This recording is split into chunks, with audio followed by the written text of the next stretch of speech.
Hi guys, myself Archana Deshmukh from Bhagyaved academy. आज मैं आपको बिहारी के दोहे जो हमारी 3rd नंबर की पोएम है उसका एक्सप्लेनेशन बताऊंगी। पहले तो मैं आपको बिहारी के बारे में जानकारी दूंगी, उनके जीवन परिचय के बारे में बताऊंगी कि पोएम किससे रिलेटेड है। बिहारी के दोहे। अभी इस कविता में कवि ने भगवान श्री कृष्ण के सावले सलोने रूप का मनोहारी वर्णन किया है और गर्मी की तपन के कारण जंगल के जो पशु है, हिरण है, सांप है, मोर है, बाघ है, ये क्या है एक दूसरे के साथ में एक दूसरे के शत्रु होते, लेकिन फिर भी क्या है परस्पर इकट्ठा होकर रह रहे। किस कारण? गर्मी की तपन के कारण। इस कविता में जो नायक व नायिका घर में रिश्तेदारों के होने के कारण क्या करते हैं, नेत्रों से एक दूसरे के साथ नैनों ही नैनों में बातें करते हैं। इस कविता में जेठ मास की दोपहर का वर्णन किया गया है। बिहारी का जन्म सन 1595 में ग्वालियर में हुआ है और उनकी मृत्यु सन 1663 में हुई है। अभी बिहारी की एकमात्र रचना सतसई है, उसमें उनके 700 दोहे हैं और बिहारी हिंदी साहित्य के अनमोल कवियों में माने जाते हैं। चलिए अब हम क्या देखेंगे, एक्सप्लेनेशन देखेंगे। पहला दोहा देखेंगे हम। सोहत ओढ़े पीत पटु श्याम सलोने गात। यहाँ पर सोहत मतलब सुंदर, ओढ़ना, ओढ़े मतलब ओढ़ना, और पटु से पीतु पटु मतलब पीला वस्त्र जो श्री कृष्ण ने पहना हुआ उसके बारे में बताए। मनो नीलमणि सेल पर आतपु पर्यो प्रभात। अभी हम इसका एक्सप्लेनेशन देखेंगे, भावार्थ देखेंगे। अभी इन पंक्तियों में बिहारी ने श्री कृष्ण की सौंदर्य का वर्णन किया है। क्या किया है इन पंक्तियों के माध्यम से? बिहारी ने श्री कृष्ण के सौंदर्य का वर्णन किया। अब एक सखी दूसरी सखी से कहती है, हे सखी, श्री कृष्ण अपने सुंदर सांवले शरीर पर क्या पहने हैं? पीले कलर के वस्त्र पहने हैं और इन वस्त्रों में ऐसे दिखाई पड़ते हैं जैसे मानो प्रातः काल में नीलमणि पर्वत पर सूर्य की किरणें पीली पीली धूप के समान दिखाई पड़ रही है। चलिए दूसरे नंबर का स्टेंजा देखेंगे हम। कहलाने एकत बसत अहि मयूर मृग बाग जगतु तपोवन सो कियो दीरग दाग जिदाग। अभी यहाँ पर जगतु मतलब क्या है? संसार है, और मयूर मतलब मोर है, मृग हिरण है, बाघ मतलब बाघ है। अभी हम इसका भावार्थ देखेंगे। कवि कहते, बिहारी कहते हैं, ग्रीष्म ऋतु की भयंकर गर्मी ने सारी धरती को तपोवन बना दिया, मतलब बहुत ज़्यादा गर्म हो रहा है उसको बताया तपोवन है ना, तपन। इसी कारण गर्मी के तपन के कारण से प्रभावित होकर, गर्मी की तपन से प्रभावित होकर जो भी अपने पशु है वो एक दूसरे के साथ शत्रु भाव रखने वाले, सांप और मोर की दोनों की शत्रुता होती है, उसी तरह हिरण और सिंह साथ साथ रहने लगे। तपोवन में ही ऐसी मित्रता संभव है। संभव मतलब पॉसिबल है। चलिए 3rd नंबर के स्टेंजा पर हम जाएंगे। बतरस लालच लाल की मुरली धरी लुकाई। लुकाई मतलब छिपाना। मुरली आपको पता है बांसुरी को कहते हैं। बतरस मतलब जो बातें करने की जो लालसा होती है उसे बताया गया। सो मतलब जो ढोंग है उसका ढोंग करना। सो करे भोगनु मतलब जो नैनो ही नैनों में जो बातें होती है उसे बताया गया है भोगनु। हंसे देन कहे नटी जाए। नटी जाए मतलब जो अपन श्रृंगार करते हैं उसे कहा गया है नटी जाए। चलिए अब हम इसका भावार्थ देखेंगे। श्री कृष्ण से रस भरी बातें करने के लालच में कौन कर रही है रस भरी बातें? नायिका कर रही है नायक के साथ, है ना। तो नायिका ने उनकी क्या छुपा दी है? बंसी छुपाकर, मुरली छुपाकर रख ली है। अब वह एक और कृष्ण की बंसी न चुराने की बात कह रही है और दूसरी ओर बहु में मतलब नैनों ही नैनों में हंस रही है, और श्री कृष्ण उसे बंसी देने के लिए कहते हैं, किंतु वो क्या करती है? मना कर देती है और उसे बंसी के बारे में कुछ भी नहीं पता ऐसा कहकर मना कर देती है। चलिए हम 4th नंबर का स्टेंजा देखेंगे। 4th नंबर का स्टेंजा देखेंगे हम। कहत नटत रिझत खिजत मिलत खिलत लजियात। अब यहाँ पर खिजत मतलब चिढ़ने के लिए शब्द है, कहत कहने के लिए, नटत मतलब जो श्रृंगार करते हैं उसके लिए, रिझत मतलब जो अपन नखरे करते हैं उसके लिए वर्ड है। भरे भवन में करत है नैननु ही सब बात। मतलब नैननु मतलब भवन मतलब भवन या घर उसको बताया गया। नैननु मतलब जो आंखों ही आंखों में बात करते हैं उसके लिए बोला गया। चलिए अब हम इसका भावार्थ देखेंगे। घर गुरुजनों और स्वजनों से भरा हुआ है, मतलब घर में रिश्तेदार है ना।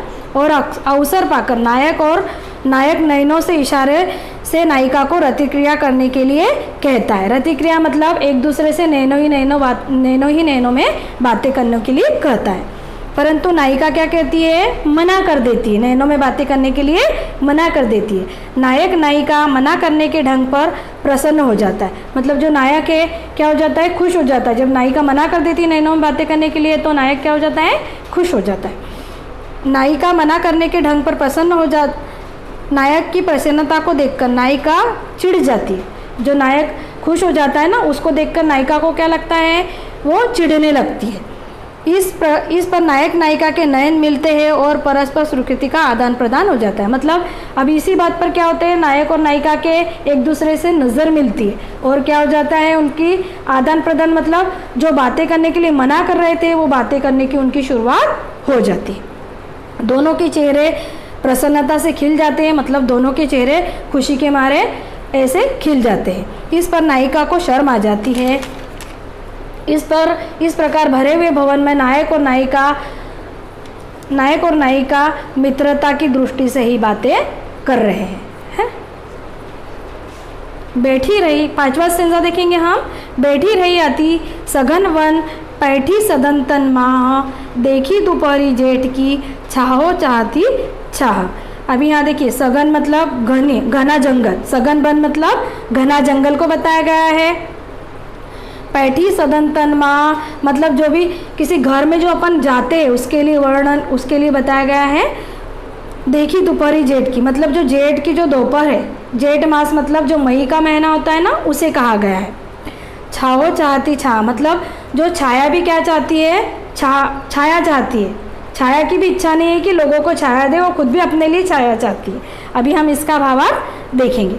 अभी कवि क्या कहते हैं, जेठ महीने की दोपहर है, ऐसा लगता है, मतलब मई महीने की जो दोपहर है, ऐसा लगता है कि छाया भी घने जंगलों में जाकर बैठ गई है गर्मी से बचने के लिए। कहाँ जाकर बैठ गई छाया भी, जंगलों में जाकर बैठ गई है।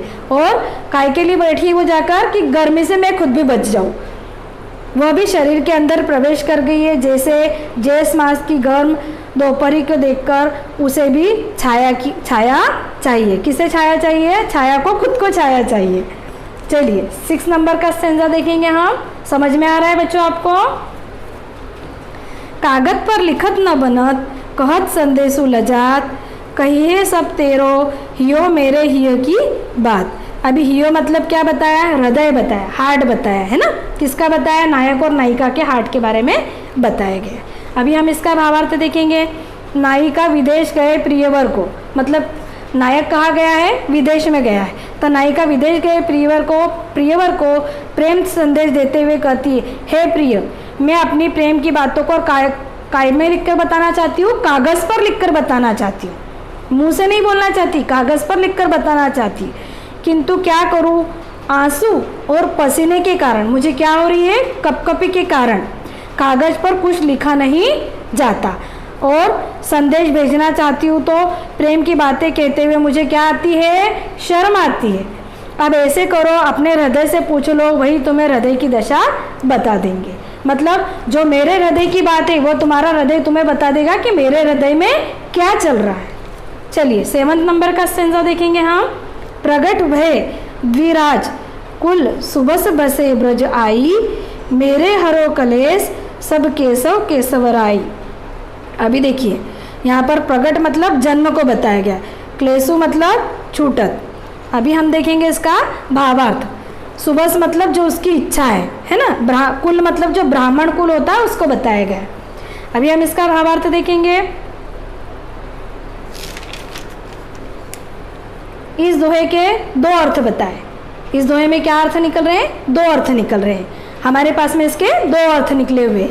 कृष्ण के प्रसंग में आप चंद्रवंश में जन्म, अभी देखिए कृष्ण का जन्म कहाँ बताया है, आप कहाँ जन्मे हैं, बोले चंद्रवंश में जन्मे। आप अपनी इच्छा से ब्रज प्रदेश में आ बसे। जन्मे तो आप अच्छे कुल में, ब्राह्मण कुल में जन्मे, लेकिन कहाँ पर आप बसे? आप बोले नंदल बाबा के घर में आकर बसे ना, इसलिए क्या बताया उन्होंने?